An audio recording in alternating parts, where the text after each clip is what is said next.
My name's Jack Holloway. I'm the guy you see mowing his lawn on Saturdays, picking up takeout on Fridays, showing up early for work just to beat traffic. 39 years old, 2 kids, and what I thought was a solid, regular marriage. My wife, Melissa, teaches 5th grade at the local elementary school. Sweet voice. Neat handwriting. The kind of woman you trust your kids with. We live in Rockridge, Ohio. Quiet place. Just enough drama to keep the gossip alive, not enough to make the news. The kind of town where a smile is expected and silence means something's wrong. I worked at McBrady Tool and Die for 15 years. Foreman on the line. Not glamorous, but steady. Paid the mortgage, bought braces for the kids, and put meat on the table. Life wasn't perfect, but it was mine. Predictable. Comfortable. Safe. Until it wasn't. It started with little things.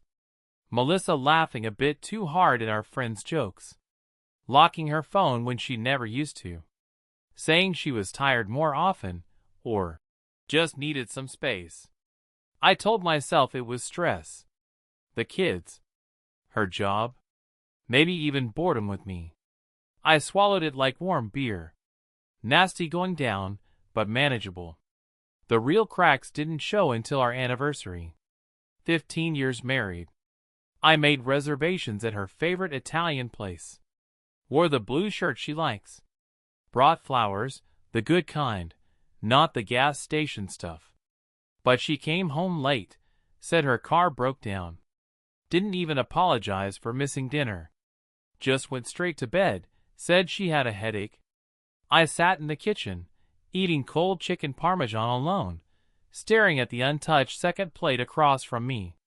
I didn't cry. I didn't yell. I just stared. The next morning, I checked her car.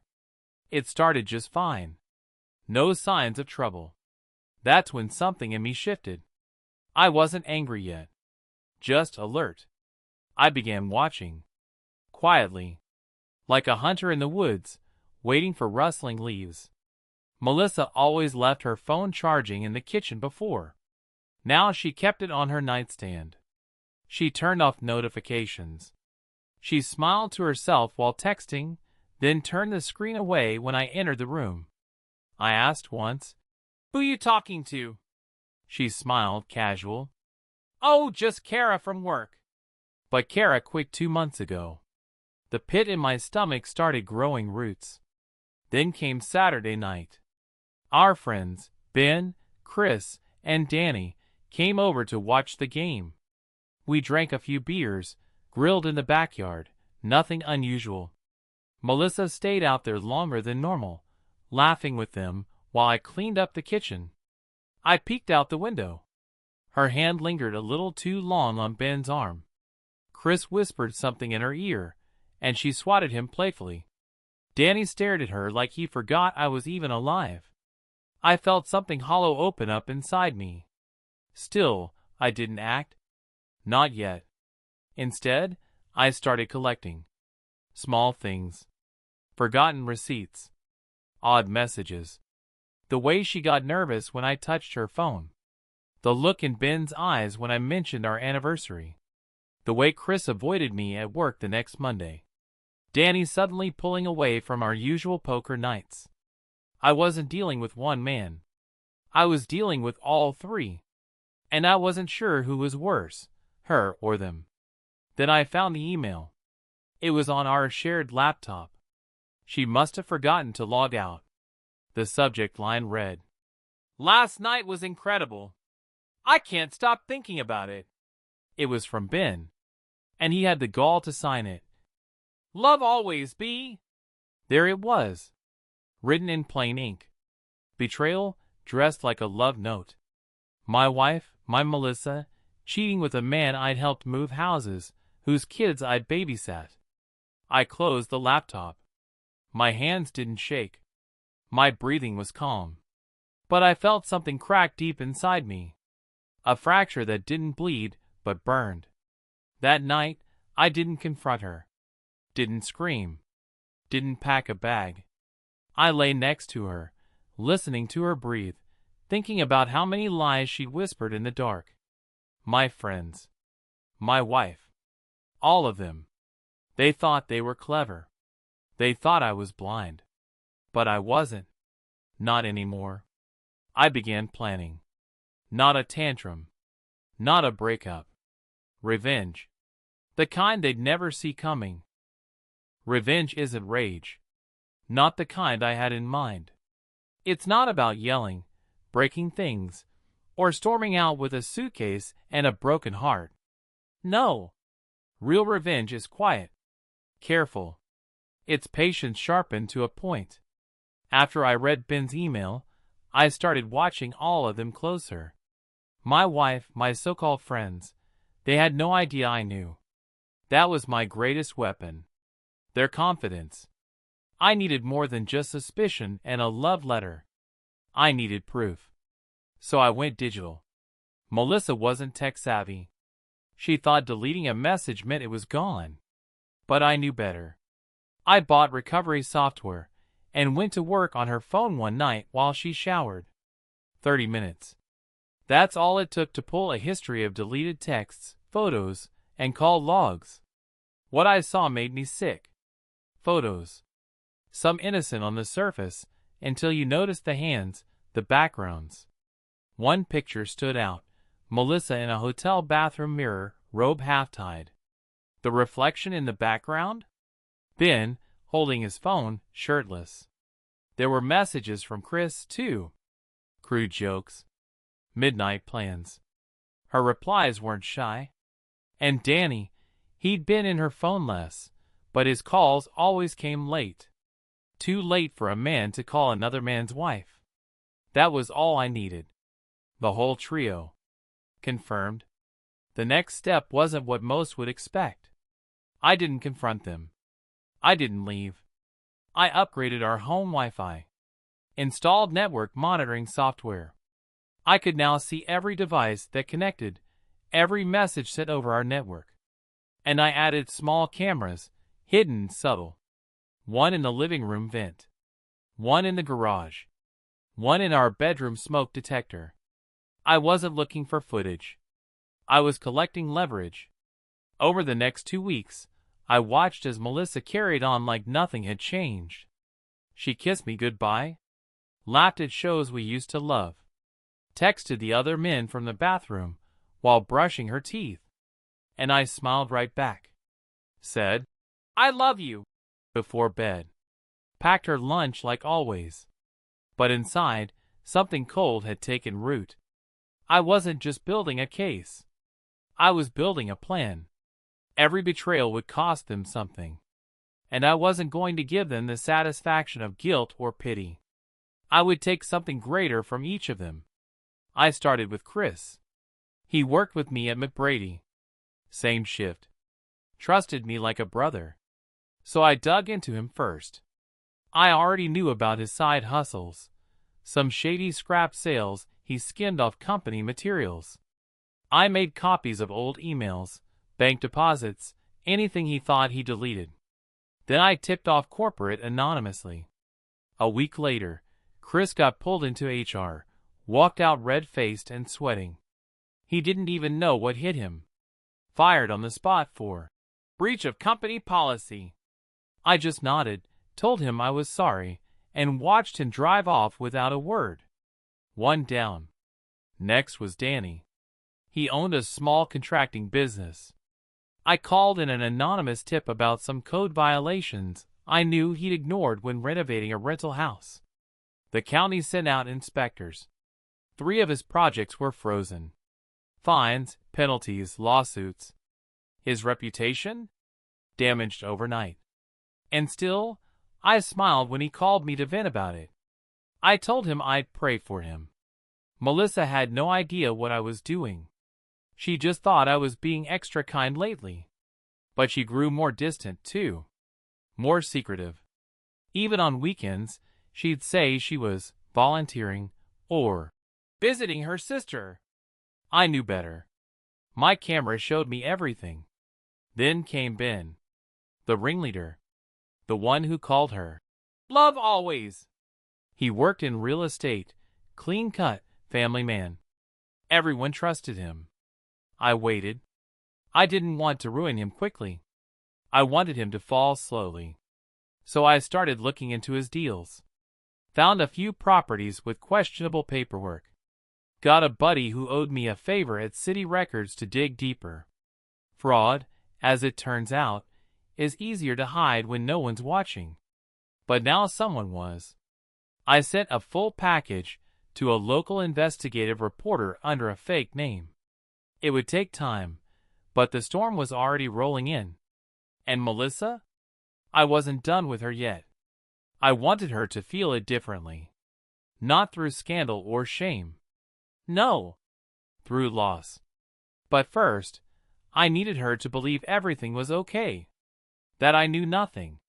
That I was still that clueless husband mowing the lawn and flipping pancakes. So I waited, played the part. I cooked dinner every night. Asked about her day. Left flowers on the kitchen table. And every smile she gave me was another nail in her own coffin. They say time heals all wounds. I disagree. Time just hides them behind a smile. Weeks passed, and on the surface, life looked normal. The kids went to school. Melissa went to work. I grilled on Sundays, waved at neighbors, folded laundry. But inside our house, inside me, something had changed. Melissa didn't notice. That was the most insulting part. She still walked around like nothing was wrong. Like her lies didn't echo in every room of our home.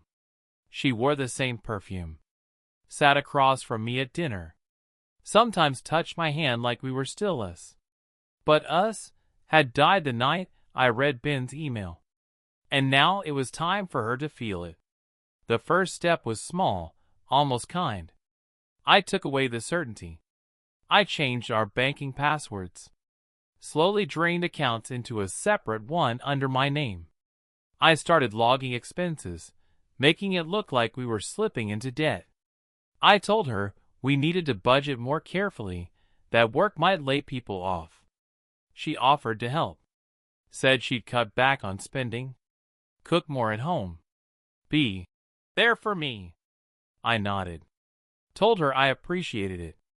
And then I began the slow unraveling of everything she depended on. I canceled our anniversary trip without telling her. Then pretended to be surprised when the airline never confirmed the flight. Maybe it didn't go through, I said, pretending to check my phone. Sorry, babe. I'll call them Monday. She looked disappointed, but brushed it off. That was the thing with Melissa. She always thought she could outmaneuver the truth. But the truth was already parked outside our house. In our garage. Sitting at our table. Watching her. I ramped things up. I started working late, or at least told her I was. Really, I parked in the empty church lot on Willow Street and watched her location on my phone. She disabled sharing months ago, but I had software running on the home Wi-Fi that kept quiet backups. She wasn't going to her sister's.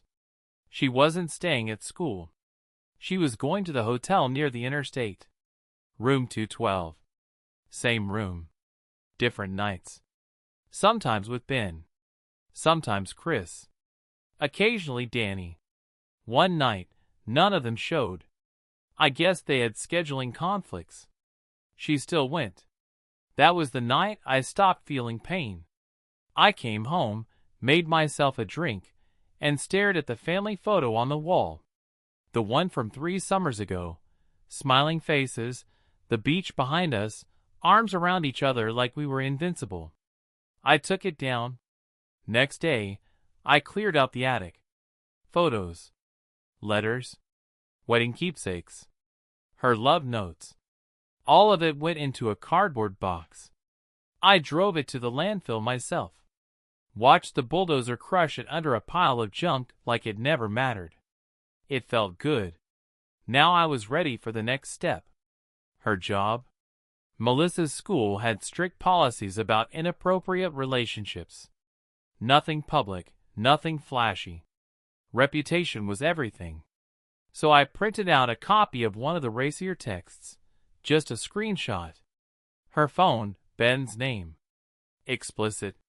No nudity. Just enough.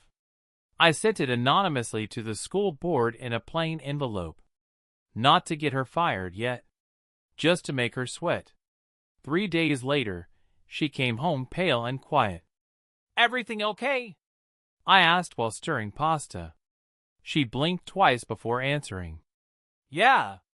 Just long day." I nodded. "Want garlic bread?" She nodded. Took a seat.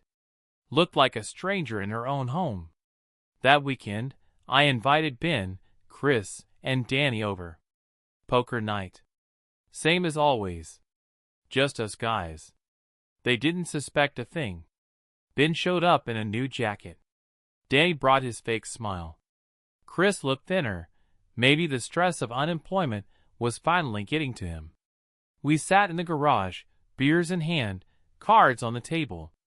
Melissa stayed inside. Every laugh they faked was like static in my ears. Halfway through the game, I dealt a hand and said, "Hey, funny question. Any of you ever stay at the Hotel Briarwood?" All three flinched. Chris coughed. Danny looked away. Ben stared right at me. "I mean," I went on casually, "it's kinda a dump, right? Never got why anyone would go there. Unless you didn't want to be seen." Silence. I let it hang. Then smiled and tossed my cards. "Anyway, just curious." The game died not long after that. They left early. Melissa didn't ask why. She was too busy texting someone. I didn't care who. That night, I slept like a baby. Because now, every one of them knew something was wrong, but none of them knew how deep it went. The last phase was coming. Not just fear. Not just confusion. Loss. Permanent, clean, and quiet. It was time to take something from Melissa she could never replace. But I wasn't going to lay a hand on her. No. I had something much colder in mind. And it started with our children. If you want to hurt someone like Melissa, you don't scream. You don't cheat back. You take away the one thing they never thought they could lose. Their role. Their image. Their place in the world. Melissa wasn't just a wife or a teacher. She was a mother first. It was her badge of honor. PTA meetings, Facebook posts, teacher-teacher conferences, all of it crafted a persona. Melissa Holloway, caring mother of two, beacon of suburban motherhood. That persona was going to break. And I would be the one holding the hammer. It started with our daughter, Emily. 11 years old. Smart. Sensitive. More aware than Melissa thought. One evening after dinner, I asked her a quiet question. "Hey, sweetie, has Mom been acting different lately?" Emily hesitated. That pause told me everything. "She's on her phone a lot," she finally said. "And she sometimes forgets to pick me up after soccer." I nodded. "You can always call me, okay? No matter what." She nodded too. A small thing. But the seed was planted. Next was our son, Jake. 13. Quiet. More like me than I realized. I asked if he noticed anything weird at home. He shrugged. "She's just not around. Even when she is." I didn't have to coach them. Melissa had already started failing on her own. I documented it. Every missed pickup. Every forgotten lunch. The time she left them at Grandma's an extra night without asking. The voicemail where she called Jake Ben, by mistake. Yes, I kept that one. All of it went into a folder. Then I booked a consultation with a family lawyer. Not for divorce. Not yet. Just to explore custody. I laid out the timeline, the evidence, the pattern of neglect.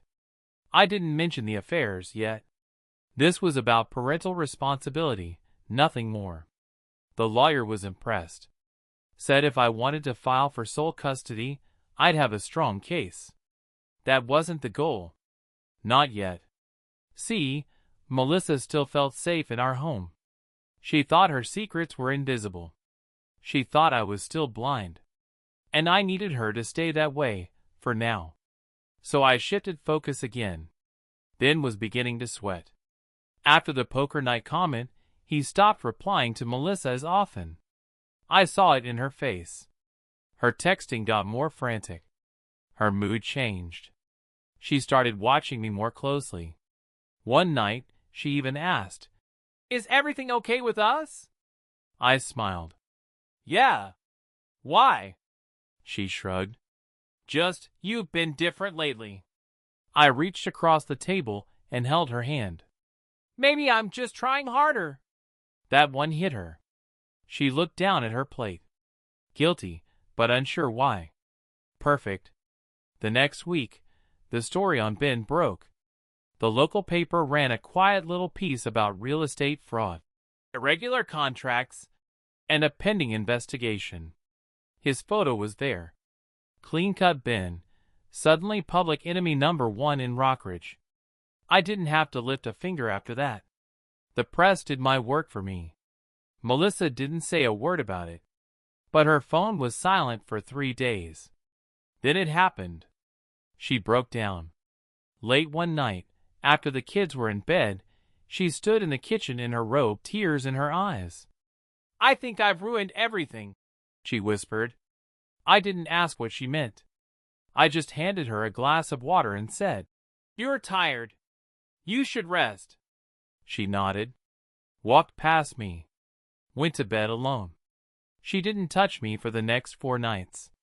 And I didn't care, because something in her had shifted. The confidence was gone. The mask had slipped. Now she was just a woman clinging to comfort, while the ground beneath her crumbled inch by inch. She had no idea I was the one pulling the foundation out from under her. And I wasn't finished yet. The final blow wouldn't come from anger. It would come from silence. From everything she thought would never leave her. Her children. Her future. Me. All she had left was about to vanish. The thing about betrayal, it doesn't always explode. Sometimes, it sinks like a slow leak in a tire. Quiet. Creeping. I could see it in Melissa now. The woman who used to hum in the kitchen was silent. Her phone barely left her hand, but her fingers hesitated before every swipe. She was unraveling. And I kept handing her the thread. I ramped things up in small, brutal ways. I, accidentally, left the laptop open on a page about divorce attorneys. Just long enough for her to see it when she walked by. I acted like I didn't notice her glance. I knew she wouldn't ask, not yet. She was still trying to figure out if I knew what she'd done. Spoiler, I knew everything. One afternoon, I got a call from the school. Emily had forgotten her lunch again. That was the 3rd time in 2 weeks. I brought it in myself, smiling politely to the secretary. As I left, I saw Melissa across the parking lot, talking to the principal. I watched her laugh nervously, her hands twitching at her sides. Her days at that school were numbered. I made sure of it. Remember the envelope I sent? It did more than shake her. It sparked an internal review. Her phone was called in. Some of her messages were found on the school email server. Nothing explicit, but enough to raise eyebrows. The district put her on administrative leave pending investigation. She came home early that day. Pale, quiet, and hollow. I think I'm being let go," she said, voice barely above a whisper. I was cooking eggs. I didn't look up. "You want toast with that?" She stood there for a second, waiting for something. A hug. A fight. Anything. But I gave her nothing. Later that night, she cried in the shower. I heard it through the wall. And I smiled into my pillow. She tried to talk to the kids the next day. Tried to act like she was just home for a break. But Jake was distant. Emily didn't say much at all. They weren't dumb. They could feel the shift. and I helped it along. That night, I sat them both down after she went to bed. "I need you two to know something," I said. "No matter what happens between me and Mom, you're my first priority. Always." Jake looked me in the eye and nodded. Emily hugged me tight. They knew. Maybe not the details, but enough. The next morning, I visited the bank. Moved the remaining joint savings into a secure account. I left just enough for groceries, gas, and bills, for now. Then I printed the full folder. Photos, messages, timestamps, location logs. Everything I had on Melissa and the three stooges she called lovers. I didn't give it to her. I gave it to my lawyer. He said one thing after flipping through the stack. "You want her out of the house?" I nodded. He smiled. "We'll file first thing Monday." By Saturday, she was halfway broken. She didn't go out. Barely ate. Stayed in the guest room most nights now. Her phone hardly buzzed anymore. Danny had gone radio silent. Chris was jobless. Ben was publicly disgraced. And her job? Gone. Reputation? Cracked. Children? Distant. Now all that remained was me. That night, I left the divorce papers on the kitchen table. I didn't hand them to her. I just set them down with a note that read, "I know. I've always known. And now so do they." I went to bed before she came downstairs. I don't know how long she stood there reading. I only know that by morning she was gone. No note. No text. Just gone. Her closet was still full. Makeup still in the bathroom. But her car wasn't in the driveway. And for the first time in years, the house felt like mine. She left before sunrise. I know because I checked the cameras after the kids left for school. She slipped out with nothing but her purse and a hoodie, the same one she used to wear on Sunday mornings when she made pancakes. Now it was just another lie hanging off her shoulders. The driveway was empty. The house quiet. I walked from room to room that morning like a man taking inventory after a storm. Dresser drawers still full. Her books untouched. The framed family photos still sat on the hallway shelf. Frozen memories of a life that didn't really exist. I packed it all up. Box by box. Photo by photo. She was gone, and I wanted every part of her gone with her. I didn't text her. Didn't call. She tried, later that day. Just one message. "Can we talk?" I stared at it for a long minute. Then deleted it. Not unread. Not ignored. Just erased. She didn't get to explain. Not after what she did. Not after who she became. This wasn't about closure or forgiveness. This was about consequences. By Monday, the divorce papers were filed. No contest. My lawyer had everything laid out, evidence of infidelity, parental neglect, financial deceit. The kind of documentation judges don't argue with. Sole custody? A formality. Full control of the house? Done. Child support? Automatic. Her lawyer, whoever she scraped together, must have known better than to fight it. I never heard from him. The paperwork slid through the system like it was greased. And just like that, the life I once thought was permanent began disappearing behind signature lines and court seals. The kids adjusted faster than I expected. Emily started smiling more. Jake came out of his room more often. We started cooking together on weekends. Movies on Fridays. A new routine. A real one. Not one built on lies. Melissa tried to come around once, about a week after the papers hit her mailbox. She knocked at the door, eyes red, hair messy, wearing the same hoodie. She looked smaller. Like a balloon slowly deflating. "Please," she whispered. "I just want to talk to them." I didn't yell. Didn't slam the door. I simply said, They're not ready. She nodded like she knew it was true, then walked away without another word. The neighborhood buzzed for a while, of course. People noticed she was gone. They noticed the silence. A few asked questions, but I didn't say much. Didn't work out, I'd say. People respect quiet answers more than you think. As for the others, Chris moved in with his brother 3 towns over. Still unemployed. Still bitter. Danny filed for bankruptcy after a half-dozen projects fell through. Clients stopped trusting him. He blamed bad luck. Ben? He tried to run damage control, but too many deals had gone sour. He left town quietly after the investigation hit local news. His real estate license? Suspended indefinitely. They didn't just lose me. They lost everything. I didn't ruin their lives. I just stopped protecting them.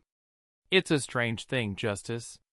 People expect it to come with sirens or slamming doors. But sometimes it shows up as silence, as absence, as consequences that never stop echoing. That's what they were living with now. And me? I had peace. Real peace. For the first time in years, I sat in my own house without wondering who was lying to me. I knew where my kids were, what they were thinking. I knew what tomorrow would bring. And that's something none of them could say. Because while they were out chasing secrets, I was watching everything. And now, they were alone. Exactly how they left me.